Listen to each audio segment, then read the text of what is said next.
சந்தித்த முதல் தேர்தலிலேயே மக்களின் பேரன்பையும் பெருவாரியான பேராதரவையும் பெற்று மகத்தான வெற்றியை பதிவு செய்திருக்கும் மாண்புமிகு தமிழ்நாடு முதலமைச்சர் அவர்களின் தலைமையில் தமிழ்நாட்டின் வரலாற்றில் புதிய அத்தியாயம் படைக்கும் வகையில் மாண்புமிகு முதலமைச்சர் அவர்களின் முதல் சுதந்திர தின கொடியேற்ற விழா இங்கே நடைபெற்றுக் கொண்டிருக்கிறது.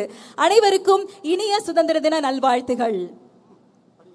சுதந்திரத்தின் பெருமையை போற்றும் இந்த புனித நாளில் வரலாறு மீண்டும் ஒரு புதிய அத்தியாயத்தை எழுத தயாராகிறது.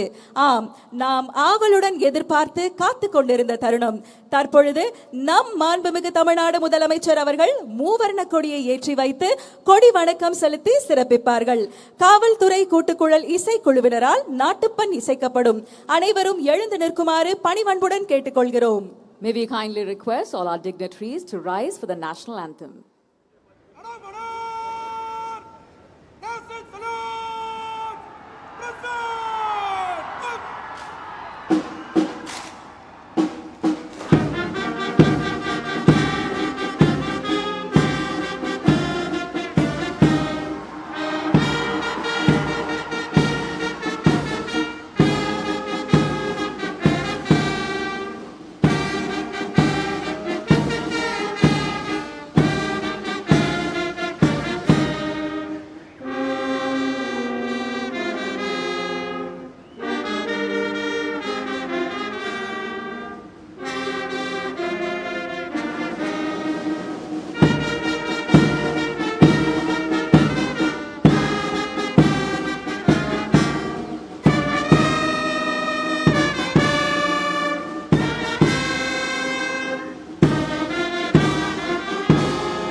தாயின் மணிக்கொடி பாரீர், அதை தாழ்ந்து பணிந்து புகழ்ந்திட வாரீர்.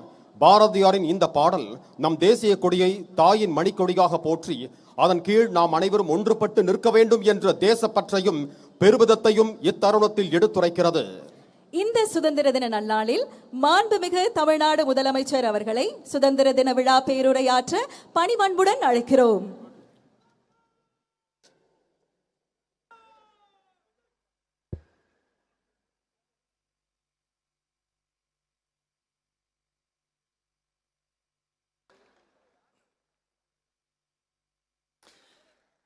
தமிழ்நாடு சட்டமன்ற பேரவைத் தலைவர் அவர்களே,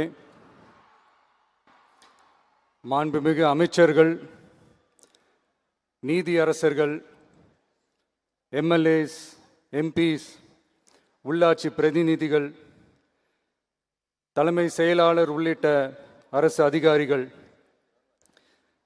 நம்ம தாய்நாட்டின் சுதந்திர போராட்டத்தில் பங்கேற்று இன்னைக்கும் வாழ்ந்துட்டு இருக்கிற தியாகிகள், தற்போது குடும்ப ஓய்வூதியம் பெற்று வரும் சுதந்திர போராட்ட தியாகிகளின் வாரிசுதாரர்கள், டிஜிபி உள்ளிட்ட அனைத்து காவல்துறை அதிகாரிகள், முப்படைகளை சேர்ந்த அலுவலர்கள், வீரர்கள், சிறப்பு விருந்தினர்கள், இன்னைக்கு இந்த சுதந்திர தினத்தில் கோட்டையில் கொடியேற்றுறதை பார்க்க வந்திருக்கிற பொதுமக்களுக்கும், இந்த சுதந்திர தினத்தை கொண்டாடிக்கிட்டு இருக்கிற என் நெஞ்சில் குடியிருக்கும் தமிழக மக்களுக்கும், மாணவ மாணவிகளுக்கும் அனைவருக்கும் என்னுடைய சுதந்திர தின நல்வாழ்த்துக்கள், என்னுடைய வணக்கத்தையும் தெரிவிச்சுக்கிறேன். தங்களுடைய உயிரை, உடமைய, வாழ்க்கைய எல்லாம் இழந்துட்டு நமக்காக சுதந்திரம் வாங்கி கொடுத்த நம்ம சுதந்திர போராட்ட தியாகிகள், அதில் பிரபலமானவர்கள் மற்றும் பேர் தெரியாதவங்க அப்படின்னு இருந்தாலும் அவங்க எல்லாருக்கும், ஏன் அவங்க ஒவ்வொருத்தருக்கும் தனிப்பட்ட முறையில் என்னுடைய வீர வணக்கங்கள்.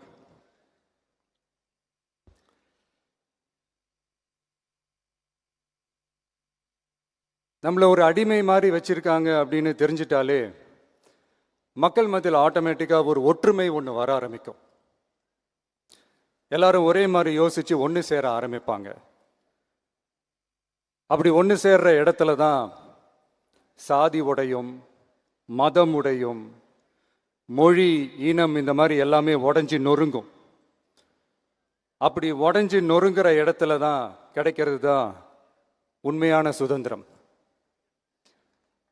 அதுதான் நம்ம மகாத்மா காந்திஜி அவர்கள் அவங்களுடைய தலைமையில் 1947 இதே இந்த ஆகஸ்ட் 15ஆம் தேதி நமக்கு அந்த சுதந்திரம் கிடைச்சிது. இன்னைக்கு நம்ம எல்லாரும் அந்த சுதந்திரத்தை கெட்டியாக பிடிச்சிக்கிட்டு படிப்படியாக டெவலப் ஆகி வந்துக்கிட்டே இருக்கிறோம். அந்த டெவலப்மெண்ட்ஸை அடுத்தடுத்த கட்டத்துக்கு கொண்டு போக வேண்டியது நம்ம எல்லாருடைய ஒரு கடமையும் கூட. இந்த நேரத்தில் நம்ம தமிழ்நாட்டை லஞ்சத்திலேருந்து ஊழல்லேருந்து காப்பாற்றுறதும் ஒரு மிகப்பெரிய ஒரு விடுதலைக்கு சமமான ஒரு விஷயந்தான். அதை நோக்கி தான் நம்ம அரசும் செயல்பட்டுக்கிட்டு வந்துக்கிட்டு இருக்கு.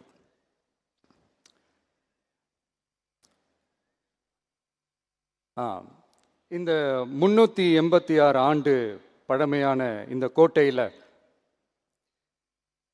இங்கே மேலே ஏறி வந்து இந்த 80வது சுதந்திர தின நாளில் நம்ம நாட்டோட தேசிய கொடியை ஏற்றி வச்சு இன்னைக்கு இந்த விழாவில் என்னை பேசவும் வச்சிருக்கிறீங்க. அதுக்காக உலகம் முழுவதும் இருக்கிற என்னுடைய தமிழ் சொந்தங்களுக்கும் தமிழ்நாட்டு மக்களுக்கும் ஜென்சி இளம் சிங்கப்படை தோழர்களுக்கும் என்னுடைய மனமார்ந்த நன்றியை தெரிவிச்சுக்கிறேன். பிறப்புக்கும் எல்லா உயிருக்கும் அப்படின்ற ஒரு மிகப்பெரிய ஒரு கோட்பாட்டை அடிப்படையாக வச்சு தான் நம்ம தமிழ்நாட்டை லஞ்ச லாவண்யமற்ற போதைப் பொருள் கலாச்சாரம் இல்லாத பெண்கள் பாதுகாப்பு, சமூக நீதி அடிப்படையில்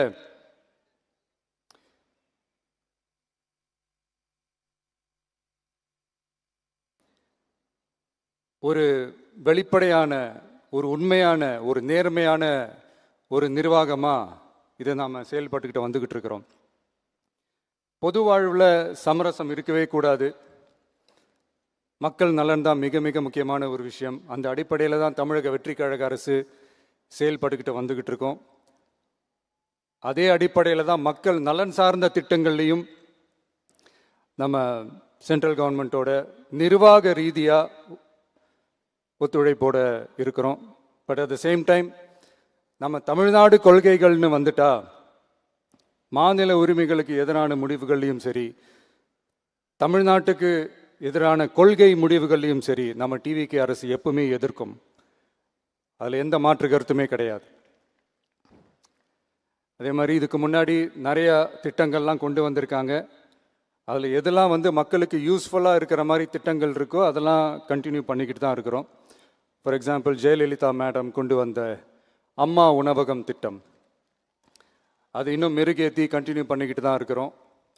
அது மாதிரி காலை உணவு திட்டம், அதையும் இன்னும் விரிவுபடுத்தி 6th ஸ்டாண்டர்ட்லேருந்து 8th ஸ்டாண்டர்ட் வரைக்கும் அதையும் விரிவுபடுத்தி வர செப்டம்பர் 17ஆம் தேதி பெரியார் அவர்களுடைய பிறந்த நாள் அன்னைக்கு அதை தொடங்க இருக்கிறோம்.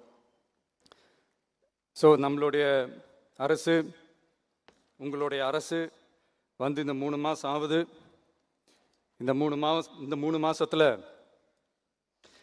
விவசாயிகளின் பயிர்க்கடன் ரூபாய் 5932.23 கோடி தள்ளுபடி செய்யப்பட்டுள்ளது. குறுவை சாகுபடி தொகுப்பு திட்டத்திற்கு ரூபாய் 134.83 கோடி வழங்கப்பட்டுள்ளது. ஒன்றிய அரசு நிதியுடன் ரூபாய் 12,642 கோடியில் 125 நாள் வேலைவாய்ப்பு திட்டம் மற்றும் ஜல் ஜீவன் குடிநீர் திட்டம் ரூபாய் 18,123.05 கோடியில் செயல்பாட்டிற்கு கொண்டு வரப்பட்டுள்ளது. சுகாதாரத்துறையில் சேவைக்கு நலம் AI செயலி கொண்டு வரப்பட்டுள்ளது. பேரறிஞர் அண்ணாவின் பிறந்த நாளான செப்டம்பர் 15ஆம் நாள் தாய்மாமன் தங்க மோதிர திட்டம் ரூபாய் 755.83 கோடியில் தொடங்கப்பட உள்ளது. மக்களின் போக்குவரத்திற்கு ரூபாய் 127.21 கோடியில் 300 புதிய பஸ்கள் வழங்கப்பட்டுள்ளது. தமிழ்நாட்டில் மது பழக்கத்தை குறைத்திடும் வகையில் முதற்கட்டமாக 717 டாஸ்மாக் கடைகள் மூடப்பட்டுள்ளன. வெளிப்படையான நிர்வாகத்திற்காக நவீன தொழில்நுட்பத்தை பயன்படுத்தி கணினி மயமாக்கப்பட்ட நிர்வாகம் செயல்பாட்டில் உள்ளது. முன்னெப்போதும் இல்லாத ஆளில்லா பத்திரப்பதிவு செயல்பாட்டிற்கு கொண்டு வரப்பட உள்ளது. கோயில் நிலங்கள் கணக்கெடுக்கப்பட்டு அனைவருக்கும் தெரியுமாறு ஆன்லைனில் ஏற்றப்படுகிறது. வருவாய்த்துறையில் அனைத்து சான்றிதழ்களும் 15 தினங்களுக்குள் வழங்கப்படுகிறது. லஞ்சம் வாங்குவதை புகார் செய்ய புதிய வாட்ஸ்அப் எண் அறிவிக்கப்பட்டுள்ளது. அரசின் வருமானம் தனிநபருக்கு செல்வது தடுக்கப்பட்டுள்ளது. அனைத்து துறைகளிலும் லஞ்சம் ஊழல் ஒழிக்க தொடர் நடவடிக்கை எடுக்கப்பட்டு வருகிறது. கனிம பயன்பாடு முறைப்படுத்தப்பட்டு நவீன தொழில்நுட்ப உதவியுடன் விநியோகிக்கப்படுகிறது. சட்டம் ஒழுங்கு தீவிரமாக கண்காணிக்கப்பட்டு பராமரிக்கப்பட்டு வருகிறது. ஜூன் மாதம் 29-30 தேதியில் நடந்த மாவட்ட ஆட்சியர் மற்றும் காவல் கண்காணிப்பாளர் மாநாட்டில் சட்டம் ஒழுங்கு பிரச்சனையில் கடுமையான நடவடிக்கை எடுக்க உத்தரவு போட்டிருக்கிறோம். அரசு சொல்லியிருக்கிறோம். மக்களை அலைய விடக்கூடாது, கோரிக்கைகளை நல்லபடியாக ஆராய்ஞ்சி சரியான வழியில் தீர்வை தர சொல்லியிருக்கிறோம். சுதந்திர போராட்ட தியாகிகள் தங்கள் உயிரை தியாகம் செஞ்சு கிடைச்ச சுதந்திரம் மிக சிலருக்கான சுதந்திரமாக மட்டும் இல்லாமல் ஒவ்வொரு இந்திய குடிமகனுக்கும் சுய மரியாதை, சம உரிமை, சம வாய்ப்பு மற்றும் கண்ணியமான வாழ்க்கையை வழங்கும் உண்மையான மக்கள் சுதந்திரமாக இருக்கணுங்கிறதே எல்லாரோட மிகப்பெரிய எதிர்பார்ப்பாக இருக்குது. அதை நிறைவேற்றுற பொறுப்பும் நம்மளோடது தான். தமிழ்நாட்டு மக்களோட இணைஞ்சு தமிழகத்தை இந்தியாவின் முன்மாதிரி மாநிலமாகவும் உலக அளவில் வளர்ந்த நாடுகளுக்கு இணையா தமிழ்நாட்டு பொருளாதாரத்தை 2036 ஆண்டுக்குள் $1.5 trillion உயர்த்திட நாம உறுதியேற்போம். மக்களே, எல்லாரும் ஓட்டு போட்டுட்டோம். உங்க அண்ணனை, உங்க தம்பிய, உங்க பிள்ளைய எல்லாரும் ஜெயிக்க வச்சு முதலமைச்சராக ஆக்கிட்டோம். அதனால் நம்ம கடமையெல்லாம் முடிஞ்சிருச்சுன்னு சொல்லி யாரும் ஒதுங்கி போயிடாதீங்க. இனிமே தான் நீங்கள் நம்மளோடவே கூடவே இருக்கணும். உறுதியாக நம்ம அரசோடவே கூட இருக்கணும். அப்போ தான் உங்களுக்காக இருக்கிற எல்லா நல்ல திட்டங்களையும் என்னால் செயல்படுத்த முடியும். 8 கோடி பேரோட அந்த பிரதிநிதி தான் முதலமைச்சர் பதவின்னு சொல்லுவாங்க. அதனால தான் சொல்கிறேன், மக்கள் தான் ஆட்சியாளர்கள். இங்கே நான் எல்லாருமே, அங்கே இருக்கிறவங்க எல்லாருமே மக்களோட சர்வன்ட்ஸ். அப்படி தான் நான் அதை பார்க்குறேன். ஸோ வாங்க எல்லாருமா சேர்ந்து நம்ம கடமையை சேர்ந்து செய்வோம்.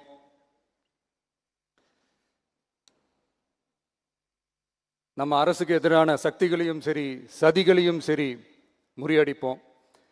நீங்கள் எல்லாரும் நம்மளோடு இருக்கும்போது எனக்கு வேற என்னங்க கவலை? நல்லதை மட்டுமே நோக்கி நகருவோம். அப்படி நல்லதை மட்டுமே நோக்கி நகரும் உங்கள் அரசு உங்களுடைய எதிர்பார்ப்புகளையும் உங்களுடைய கருத்துக்களையும் மனசில் வச்சுக்கிட்டு தான் நல்ல சிறிய புதிய அறிவிப்புகளை அறிவிக்க இருக்கிறோம். அதில் ஒரு சிலதை மட்டும் இங்கே நான் படிக்கிறேன். 1, தாய்நாட்டிற்காக தன்னலமற்ற தியாகம் செய்து நமது நாட்டின் பாதுகாப்பிற்காக அரும்பாடுபட்ட முன்னாள் படை வீரர்களின் நலன் கருதி அவர்களது 2 மகள்களுக்கும் வழங்கப்படும் திருமண நிதி உதவி 25,000 ரூபாயிலிருந்து 50,000 ரூபாயாக உயர்த்தி வழங்கப்படும். 2, மாற்றுத்திறன் கொண்ட முன்னாள் படை வீரர் மற்றும் அவர்களை சார்ந்தோர்களுக்கு வழங்கப்பட்டு வந்த மாதாந்திர நிதியுதவி 5,000 ரூபாயிலிருந்து 7,000 ரூபாயாக உயர்த்தி வழங்கப்படும். 3, மாநில அரசால் விடுதலை போராட்ட வீரர்களுக்கு வழங்கப்பட்டு வரும் மாதாந்திர ஓய்வூதியம் 23,000 ரூபாயாக உயர்த்தி வழங்கப்படும். 4, மாநில அரசால் விடுதலை போராட்ட தியாகிகளின் குடும்பங்களுக்கு வழங்கப்பட்டு வரும் மாதாந்திர குடும்ப ஓய்வூதியம் 12,500 ரூபாயாக உயர்த்தி வழங்கப்படும்.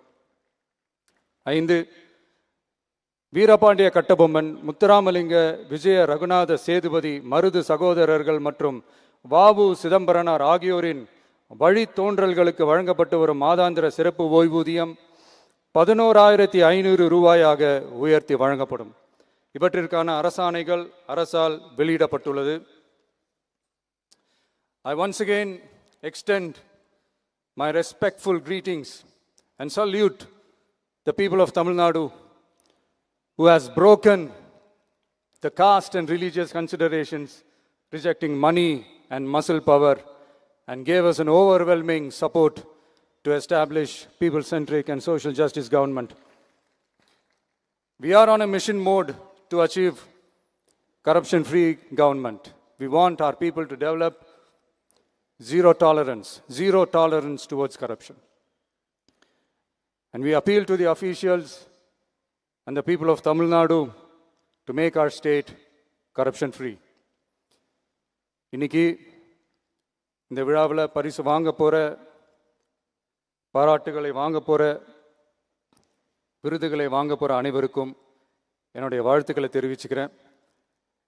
இந்த விழாவை ரொம்ப அழகாக ஏற்பாடு செஞ்ச பொதுத்துறை செயலாளர் அவர்களோடு சேர்ந்து அலுவலர்களுக்கும், காலையிலேயே இந்த ப்ராக்டிஸ் பண்ணி சிறப்பான பரேட் நடத்திய காவல்துறை நண்பர்களுக்கும், இந்த விழாவை ரொம்ப பாதுகாப்பாக நடத்திய காவல்துறை அதிகாரிகளுக்கும், ஊடகத்துறை நண்பர்களுக்கும், சமூக ஊடகத்துறை நண்பர்களுக்கும் என்னுடைய மனமார்ந்த நன்றியை தெரிவிச்சுக்கிறேன். கான்ஃபிடென்ட்டாக இருங்க, நல்லதே நடக்கும், வெற்றி நிச்சயம். மீண்டும் சந்திக்கும் வரை நன்றி, வணக்கம்.